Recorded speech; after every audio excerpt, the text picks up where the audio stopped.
तो चलिए शुरुआत करते हैं जो सबसे ज्यादा यूज होने वाले टिन्स हैं। तो यहाँ पर है ये एक राउंड शेप का टिन जिसका की साइज है 5 इंचेस और सबसे ज्यादा यही यूज होता है। मैं सबसे ज्यादा यही वाला यूज करती हूँ। इसके आगे भी बहुत सारे साइजेस आते हैं, इसके साइजेस बढ़ते जाते हैं, सबसे ज्यादा यही यूज होता है। और मैंने भी अपनी जितने भी केक रेसिपीज बनाई है ऑलमोस्ट मैंने सभी में इसी का यूज किया है।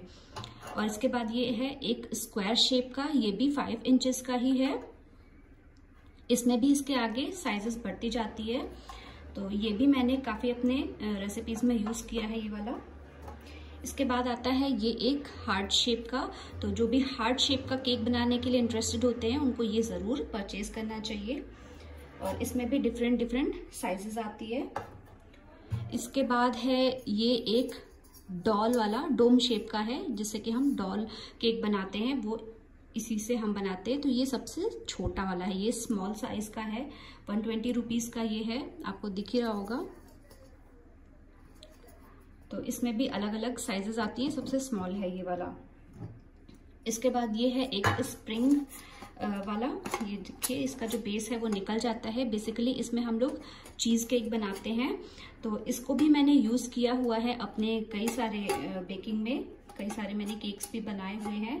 तो इसको क्या कर सकते हैं आप, डिटैच करके इसको अलग करके इसमें आप पिज्जा भी बना सकते हैं और कुकीज वगैरह भी इस पे आप बेक कर सकते हैं। ये काफी ज्यादा यूजफुल हो जाता है। तो काफी रेसिपीज में मैंने ये भी यूज किया हुआ है। और ये जो है ये 6 इंचेस का है। इसके बाद है ये एक लोफ वाला टिन। तो इसमें हम केक भी बेक कर सकते हैं और ब्रेड भी बेक कर सकते हैं, कोई सा भी आप इसमें बेक कर सकते हैं। तो ये मैं बहुत ही कम यूज करती हूँ। अब आती है इन टूल्स की बारी, तो एक एक करके मैं आपको बताती हूँ। तो ये है एक ब्रेड नाइफ, तो इससे आप ब्रेड को कट कर सकते हैं, या फिर केक की जो स्लाइसेस होती हैं वो हम जैसे कि 2 या 3 पार्ट्स में कट करते हैं। तो इससे बहुत ही इजी हो जाता है इसको कट करना केक को। और ये थोड़ा सा उससे छोटा है। तो मेरे पास पैलेट नाइफ नहीं है, तो मैं केक को इसी से इवन करती हूँ। केक के ऊपर जो आइसिंग होती है वो मैं इसी से करती हूँ, इन दोनों से ही करती हूँ। पैलेट नाइफ तो मेरे पास नहीं है। और ये है एक विस्क। तो बैटर वगैरह जब हम बनाते हैं ना केक का, तो उसको मिक्स करने के लिए हम इसी का यूज करते हैं। और इसके बाद ये है एक सिलिकॉन वाली स्पैचुला। तो ये मेरे पास 2 है, दोनों का साइज अलग अलग है। तो ये केक बैटर को मिक्स करने के लिए भी यूज कर सकते हैं और केक को हम ट्रांसफर करने के लिए भी यूज कर सकते हैं। दूसरे बर्तन में जब ट्रांसफर करना होता है ना, तो इससे बहुत ही ज्यादा क्लीन तरीके से, बिल्कुल साफ तरीके से केक का बैटर बर्तन में से निकल आता है। इसके बाद ये है एक क्या बोल सकते हैं इसको, एग्जैक्टली नाम तो मुझे नहीं याद आ रहा है, बट इससे हम क्या करते हैं ना, केक के जो पीसेस को कट करते हैं, ट्रायंगल शेप में होता है ना, तो इसी से हम उसको निकालते हैं। और इसके बाद ये है एक ब्रश, सिलिकॉन ब्रश। तो बहुत ही ज्यादा यूजफुल है ये। कुकिंग में भी आप अपने यूज कर सकते हैं और बेकिंग में भी ग्रीस करने के लिए, जो टिन होते हैं ना उनको ग्रीस करने के लिए यूज करते हैं। इसके बाद ये है एक स्कूपर। तो ये तो मेनली आइसक्रीम्स के लिए होता है, आइसक्रीम निकालने के लिए। इसके अलावा आप इससे केक के बैटर को, मफिन्स अगर आप बना रहे हैं, कपकेक्स बना रहे हैं, तो बैटर को फिल करने के लिए भी इसको यूज कर सकते हैं। तो इसके बाद नेक्स्ट आता है ये मेजरिंग कप्स और स्पून। तो ये है मेजरिंग स्पून्स। ये बहुत ज्यादा मेरे पास नहीं है, ये 1 टेबल स्पून, 1 टीस्पून और ½ टीस्पून का ही है मेरे पास। और इसके अलावा ये मेजरिंग कप्स है, ये 1 कप, ½ कप, 1/3 कप, 1/4 कप और ये 1/8 कप का है। तो ये भी अलग अलग वैरायटीज के आते हैं, जो भी आपको मिले सभी अच्छे होते हैं। इसके बाद एक ये इस तरीके का ये एक आता है।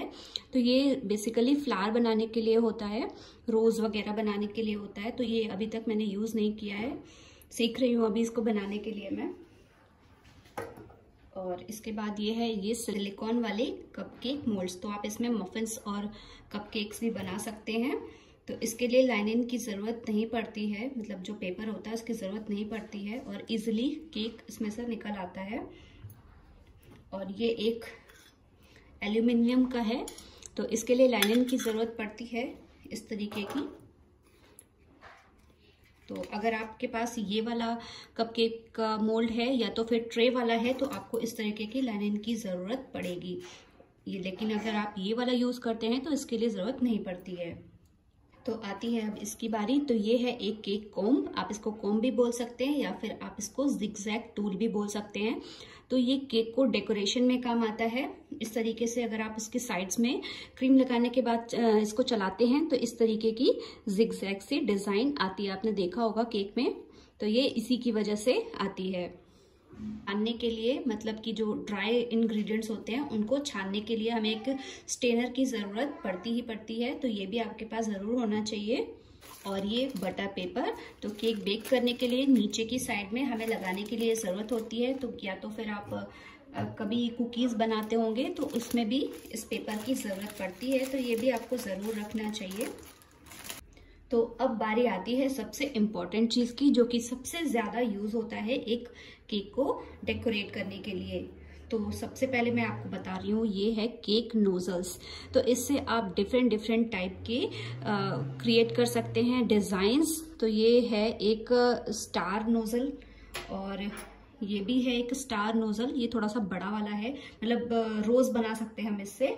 ये है एक छोटा वाला है स्टार नोजल और ये है बहुत ही ज़्यादा छोटा, देखिए बहुत ही ज़्यादा छोटा है इसका ये। और ये है एक, इससे आप रफल्स भी बना सकते हैं और रोज भी बना सकते हैं। और इसके बाद है ये एक बास्केट वाली नोजल। तो बहुत ही अलग अलग तरीके के आते हैं, इसमें से कुछ ऐसे हैं जो अभी मैंने आपको बताया, ये सबसे ज़्यादा यूज़ होने वाले होते हैं। ये वाले जो नोजल्स हैं ये सबसे ज़्यादा यूज़ होते हैं, तो इसलिए मैंने बहुत ज़्यादा आपको नहीं दिखाया है। तो सबसे ज़्यादा। और इसके बाद ये है मेरे पास ये कुकी कटर्स। तो अगर आप बिस्किट्स बनाने के भी शौकीन हैं तो कुकी कटर आपके पास होना चाहिए। तो मेरे पास बहुत ही छोटे वाले हैं, बड़े वाले अभी मैंने नहीं लिए हैं, बस बहुत ही जल्दी मैं वो भी लेने वाली हूँ। और इसके बाद है ये देखिए, ये है डिस्पोजेबल बैग्स। तो जो भी आप व्हिपिंग क्रीम बनाते हैं इसको इसी के अंदर फिल करना होता है। और कुछ इस तरीके से ये जो केक का ये जो नोजल है उसे हमें पाइपिंग बैग में इस तरीके से डाल करके और यहाँ से कट करके इसे एडजस्ट करना होता है और इसी से आप केक को डेकोरेट कर सकते हैं। इसके बाद आता है ये एक इलेक्ट्रिक बीटर।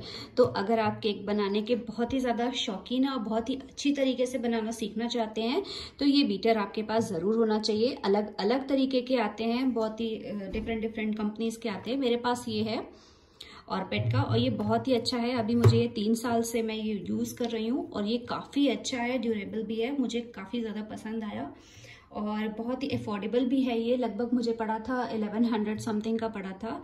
3 साल पहले मैंने इसको परचेज किया था। तो इसको भी आप ज़रूर अपने बेकिंग एसेंशियल में इंक्लूड कीजिए। इसके बाद बारी आती है केक में यूज़ होने वाले चॉकलेट्स की।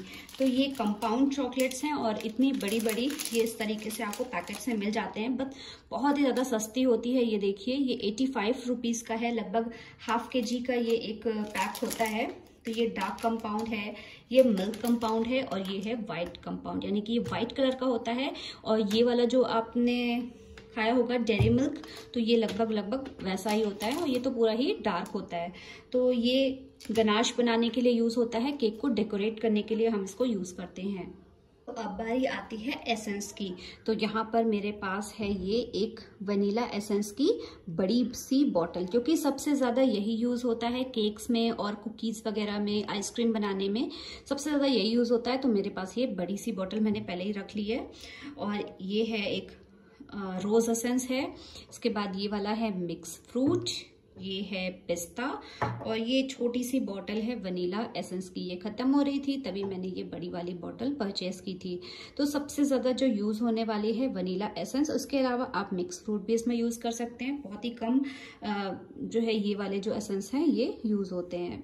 तो अब बारी आती है कलर्स की। तो यहाँ पर है मेरे पास ये लिक्विड वाले कलर्स। तो ये मैं बहुत ही कम यूज़ करती हूँ। जब मैंने बेकिंग स्टार्ट की थी तब मैंने ये लिक्विड वाले कलर्स लिए थे। तो ये थोड़े से सस्ते आते हैं, तो उस वक्त मैंने यही वाले ले लिए थे, सस्ते वाले ही ले लिए थे। और ये वाले हैं जेल वाले कलर्स। तो ये बहुत ही ज़्यादा अच्छा होता है, इसका पिगमेंटेशन बहुत ज़्यादा स्ट्रॉन्ग होता है और ये काफ़ी अच्छा भी होता है। तो मैंने ये पूरा एक पैक ही मंगा लिया था। तो ये सारे के सारे जो आगे वाले हैं ये सारे जेल कलर्स हैं और काफ़ी अच्छे होते हैं, ये क्वालिटी वाइज भी बहुत ही अच्छे हैं। तो अगर आप शुरुआत करना चाहते हैं तो इससे भी कर सकते हैं, क्योंकि काफ़ी सस्ते आते हैं। ये शायद 20 रुपीज़ का एक बॉटल आता है और ये वाला तो थोड़ा सा महंगा आता है, पर मैंने ये पूरा बॉक्स खरीदा था तो मुझे थोड़ा सस्ता पड़ गया था। और तो आप इनमें से कोई सा भी ले सकते हैं। पाउडर्ड वाले भी आते हैं, वो स्प्रे की बॉटल में आता है पाउडर्ड वाला, वो और भी ज़्यादा कॉस्टली आता है, लगभग 250 रुपये के करीब वो एक बॉटल आती है। तो मैं तो वो नहीं खरीद सकती थी। तो इनमें से आपको जो भी सूटेबल लगे, आपके लिए जो ईजी हो, आप वो वाला इसमें से ले सकते हैं। साथ ही अगर आप चॉकलेट्स बनाने के भी शौकीन हैं तो आप इस तरीके के मोल्ड्स का भी यूज़ कर सकते हैं। काफ़ी अच्छे होते हैं और ये बड़े ही सस्ते आते हैं, लगभग 90 और 99 रुपीज़ समथिंग का मुझे ये पड़ा था। तो मैंने ये अभी तक सिर्फ 3 ही लिया है और तीनों को मैंने यूज़ किया हुआ है। तो ये मुझे बहुत ही अच्छे लगते हैं, खास करके ये वाले तो मेरे बच्चों को बहुत पसंद है। तो मैंने कई बार उनके लिए ये वाले शेप के चॉकलेट्स भी बनाए हुए हैं। तो अगर आप शौकीन हैं तो इस तरीके के आप खरीद सकते हैं। ये सिलिकॉन के हैं, तो प्लास्टिक की शीट्स वाले भी आते हैं, तो आप ये भी ले सकते हैं। तो अब बारी आती है स्प्रिंकलर्स की। तो केक बनाने के बाद हम डेकोरेशन में जो यूज़ करते हैं वो वाली चीज़ें हैं। तो यहाँ पर है ये चेरीज़, तो कैंड चेरीज़ है ये वाली, और यहाँ पर है ये टूटी फ्रूटी। इस तरीके के पैक्स में आती है। तो ये थोड़े छोटे छोटे पैक्स होते हैं, आप जल्दी से इन्हें यूज़ करके ख़त्म कर सकते हैं, बहुत ज़्यादा बड़े बड़े ना लें। तो ये एक और है मेरे पास, तो ये अभी तो पैक्ड ही रखा हुआ है। इसको तो जब ये वाला ख़त्म हो जाएगा ना तब मैं ये वाला यूज़ करूँगी। तो ये भी टूटी फ्रूटी का ही एक पैक है, ये लगभग 1 पाव का है पैकेट। इसके बाद है इस तरीके के, ये देखिए स्प्रिंकलर्स है, ये राउंड है, ये कलरफुल स्प्रिंकलर्स हैं। इसके बाद ये वाला है, ये देखिए वर्मिसेली, ये चॉकलेट वर्मिसेली है, और ये कलरफुल वर्मिसेलीज है, ये बॉल्स हैं चॉकलेट बॉल्स। और ये भी कुछ ऐसे ही है, मिक्स्ड टाइप का, बनाना और कुछ तो अलग अलग इसमें शेप्स भी हैं। इसमें है स्टार, बनाना और कुछ इसी तरीके के ये शेप्स हैं जो बच्चों को बहुत ही ज़्यादा पसंद आते हैं।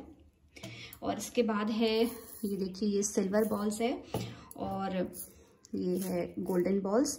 तो ये सारी चीज़ें जो हैं केक के डेकोरेशन में काम आती है। और यहाँ पर है ये चॉकलेट चिप्स है, बड़े वाले सिल्वर बॉल्स। तो ये भी काफ़ी अच्छे लगते हैं केक की डेकोरेशन में। ये तो अभी पैक नहीं खुला हुआ है। तो इसके अलावा आपको ज़रूरत पड़ेगी एक टर्न टेबल की। तो इस पर आप अपने केक को डेकोरेट कर सकते हैं, उसको अच्छे से सजा सकते हैं। तो नीचे के साइड का जो बेस होता है वो थोड़ा सा हैवी होता है, ताकि ये बिल्कुल हिले नहीं। देखिए काफ़ी हैवी होता है ये। और ऊपर का जो पोर्शन है वो रोटेट करता है इस तरीके से। तो आप इस पर अपना केक डेकोरेट कर सकते हैं। तो ये लास्ट में बारी आती है ये केक बोर्ड्स की। तो ये एक स्क्वायर शेप का केक बोर्ड है और ये वाला है एक सर्कल वाला। तो अलग अलग डिफरेंट साइज के हिसाब से आता है, और जितना बड़ा आपको केक बनाना हो उस हिसाब से आप ये वाले जो केक बोर्ड्स हैं वो आप परचेज कर सकते हैं। सो आई होप कि आज का वीडियो आपके लिए हेल्पफुल होगा और आपको पसंद ज़रूर आएगा। तो वीडियो अगर आपको अच्छी लगे तो इसे लाइक कीजिएगा, चैनल को सब्सक्राइब कीजिएगा और साथ ही बेल आइकन पर भी ज़रूर क्लिक कीजिएगा, जिससे आने वाले वीडियोस की नोटिफिकेशन आपको मिलती रहे। मैं मिलूंगी मेरी अगली वीडियो में, तब तक के लिए बाय बाय।